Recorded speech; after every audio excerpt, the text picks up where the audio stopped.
Hello, thanks for watching my video.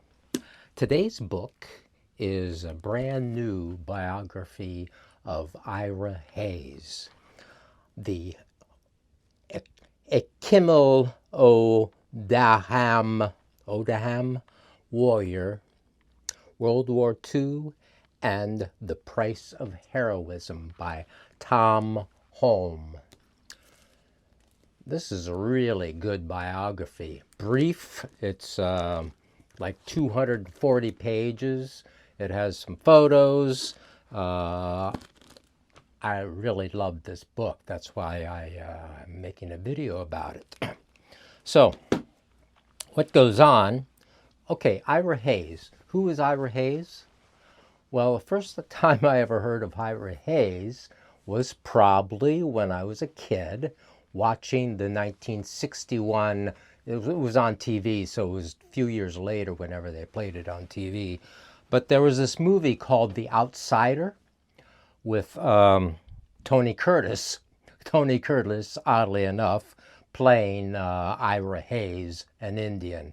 Anyway, it was, really kind of good, dramatic movie, this biography of this guy. And I remember watching it with my dad, and my dad saying, "Oh yeah, he was drunk and drowned in a mud puddle." Oh my God, So,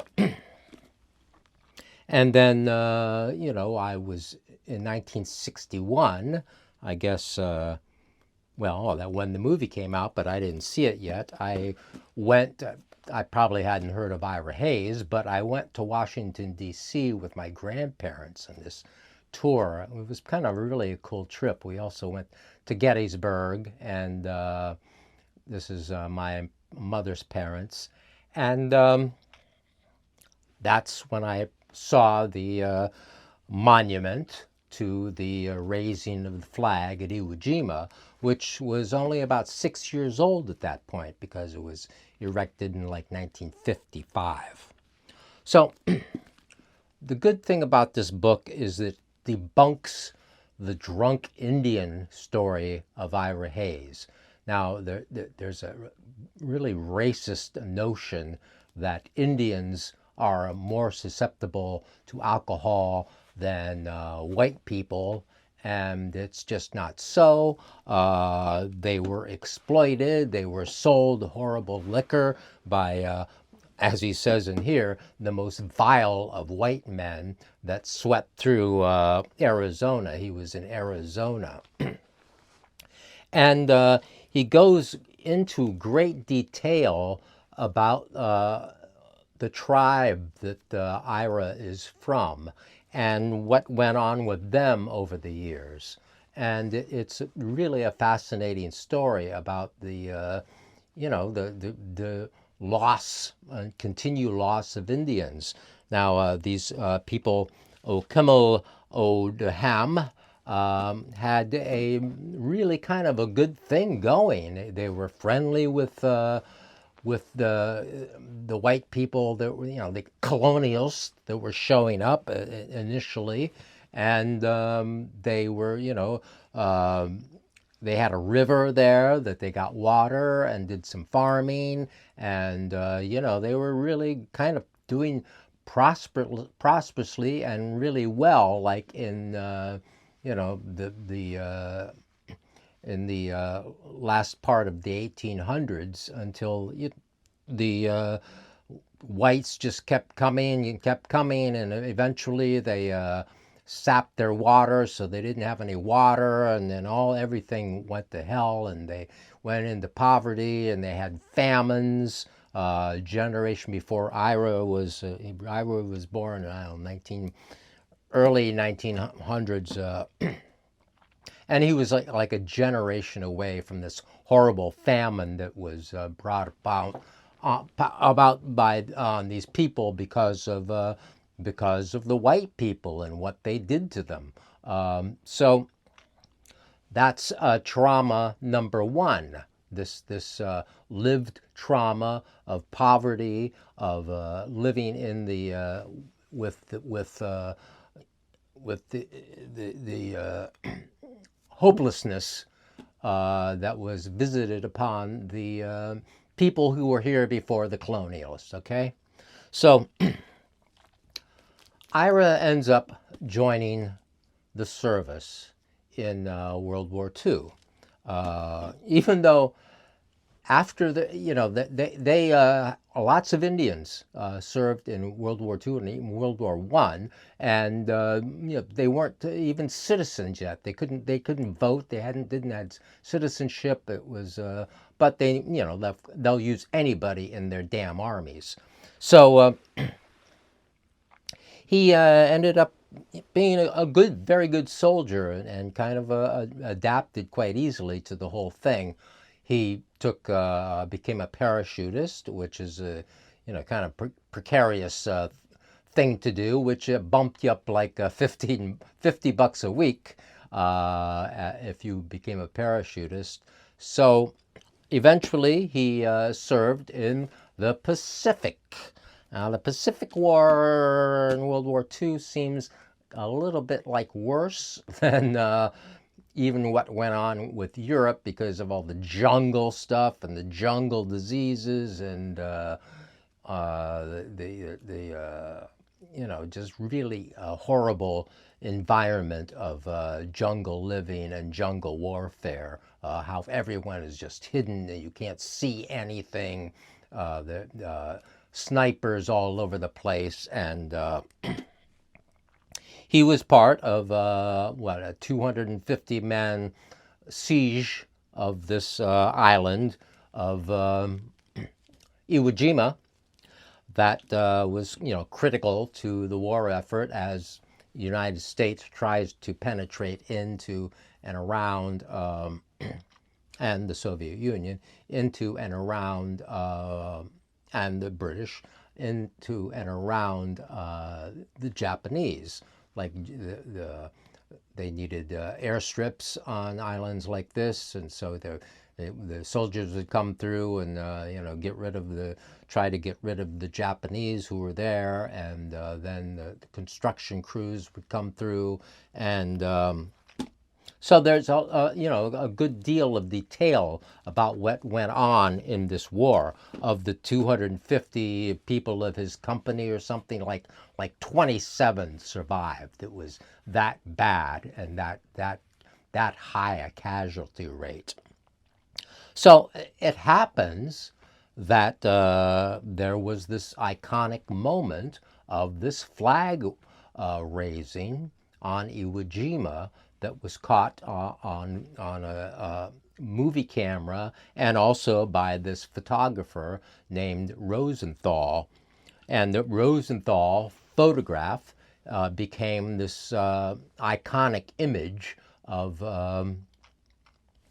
America's struggle, and the flag going up, and with the soldiers all together and digging the flag in. You've seen the image, no doubt. And this became later this statue that was erected in Washington, D.C., this enormous statue of this event. So they tried to identify the soldiers who were involved in the flag waving, one of which was undoubtedly Ira Hayes, the Indian, and one guy was just kind of a fake the whole time, and there was a couple, missed names and a couple, but Ira could not talk about this because he was still enlisted, and basically he was told to just shut up about it and accept that there was, this guy, as it was described by one of the other soldiers or whatever, and they didn't come up with the actual identity of who everybody was until like 1919 or 2019, I mean, when everybody was, basically dead or whatever. So he goes into a great detail about Ira's life on that, and then when they found out who these guys were, they sent them back home to do a bond tour. A lot of them funding for the war depended on these war bonds that were being sold. And this was what, the seventh campaign war bonds. This was really getting toward the end of things in 1945. So he was brought on this war bond tour, and he was just really uncomfortable with the whole thing. A hero? No, he didn't consider himself a hero. The heroes were the guys who were already dead. You know, you know, people would ask him if he killed anybody, and you just don't ask soldiers out of combat if they've killed anyone. You know, they don't. It's not appropriate. And you know, he was on this hoopla and this tour and everything, and you know, there's toast and champagne and drinking and all that went on. Of course, this is all part of the culture anyway, the part of the culture of the camaraderie of soldiers on leave. It was all alcohol was really baked in deeply into the culture. And Ira, unfortunately, became addicted to alcohol, and with just cause. He could not stand being on this stupid tour. Ultimately, they sent him back to the Pacific to continue the campaign to attack Japan, which ultimately was over pretty quickly when they used the genocidal weapon of the 2 atomic bombs, killing all these civilians in Japan, and then ultimately Japan surrendered. So that was the end of that. So after the war, Ira was actually in a Hollywood movie. There's this stupid John Wayne movie called The Sands of Iwo Jima, and he was cast along with the 2 other of the guys who were supposedly the flag raisers. I don't know if one of the other one was or not, but you know, they worked like 2 days in this movie and acted for like 30 minutes. And there's this scene where John Wayne is wounded. He's the you know, big commander. Of course, he never served at all. He was 4F. I don't think, you know, I really don't think highly of John Wayne. I really can't stand watching any of the damn movies either. So, so I saw Sands of Iwo Jima probably, you know, years and years ago. So he was in this kind of movie, and so more and more hoopla and everything. But you know, he became a celebrity, and writing up and they would write up in the papers when he got in trouble, when he because of this alcohol issue, which really Mr. Holm here goes to great extent of talking about how the alcohol was really, you know, the cause of it was the horrors of this being in this war, as well as the horrors of what went on with his people in Arizona for the last few generations, and the poverty about all that, and you know, trauma on top of trauma. And Ira had some hard times trying to work and trying to do various jobs, and he was hired for a time by Dean Martin's wife. Dean Martin's first wife in 1949 hired him to be the chauffeur. So he went out to Hollywood to be the chauffeur for Dean Martin's wife, and was, you know, a really good relationship with the children and so forth. But ultimately, she was alcoholic, and he was too, and he got into some trouble, and ultimately he just couldn't deal. Went back to Arizona. So ultimately, he has this very sad death at what, age 31 or something, or his early 30s, which as the author points out, was it was not rare for Indians of that generation to die off pretty young because of all the problems and the exploitation. And he also talks about how the reservations soon after the war, the whole structure of the support of the Native Americans and the reservations was all turned around. Basically, some of the reservations were handed to the states instead of the federal government handling them, and that can really work out really well in some of these hick states. He talks about a great deal about that, how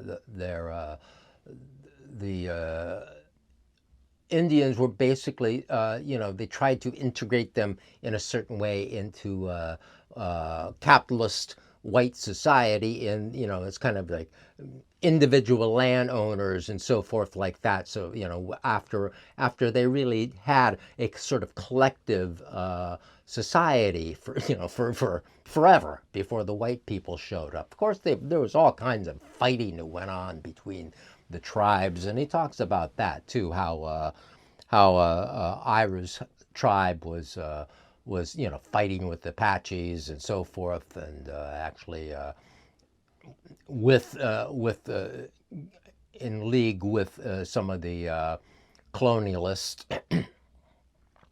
So anyway, it goes on to talk about what happened to Ira and his sad death, which was around 1955 and so forth. After he'd gone to the statue had already been built, and he saw that, and more press and more everything. Any sort of screw up of his was written about in the press, whereas white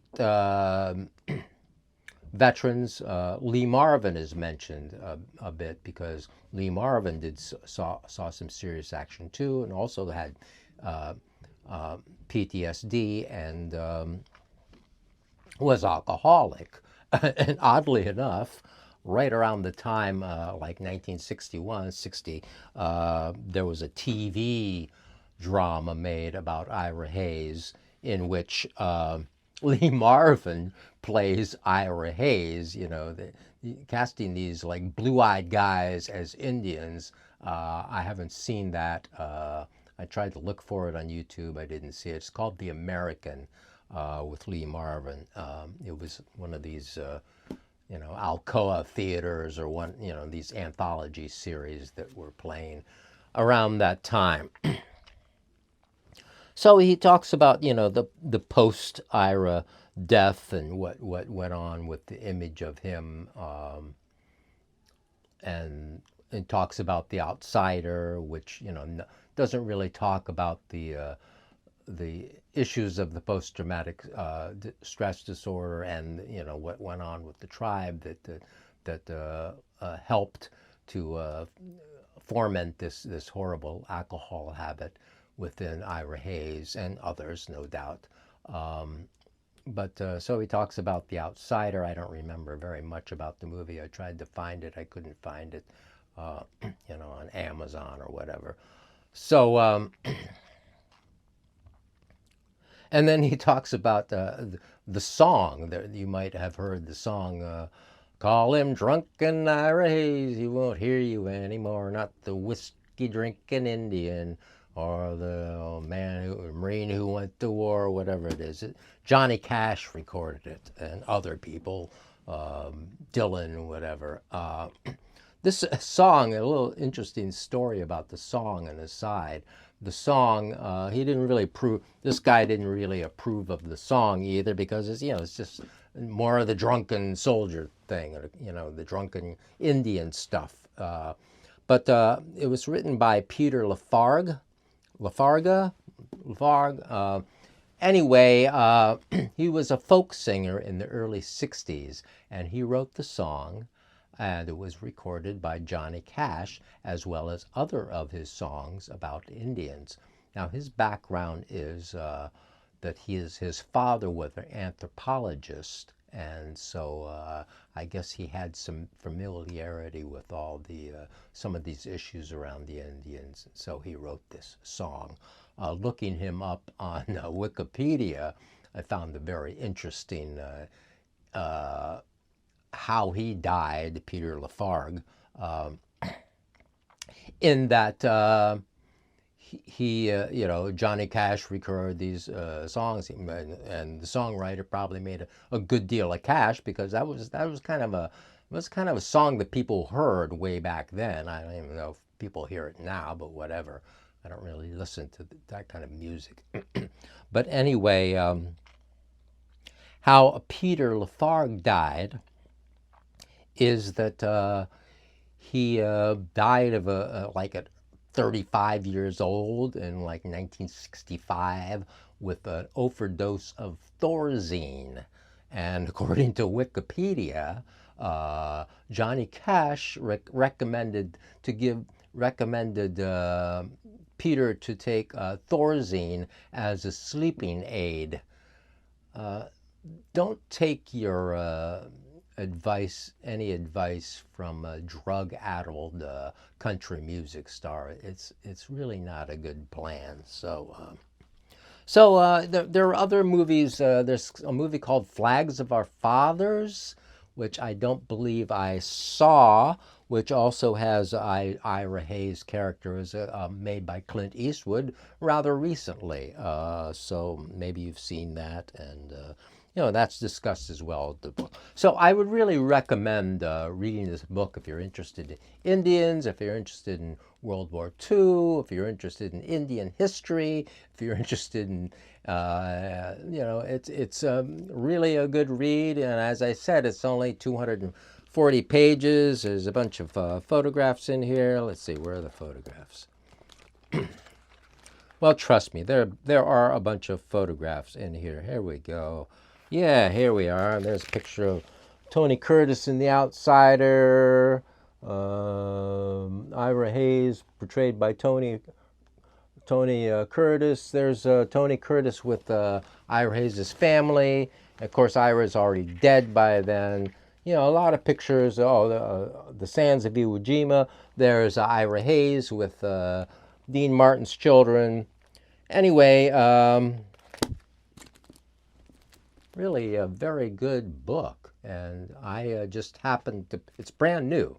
I got it at the library, new September 2023. I was browsing the new books and came upon it and said, Ira Hayes, this might be kind of interesting.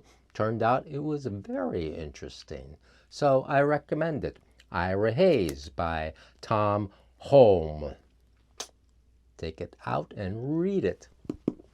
Talk to you later.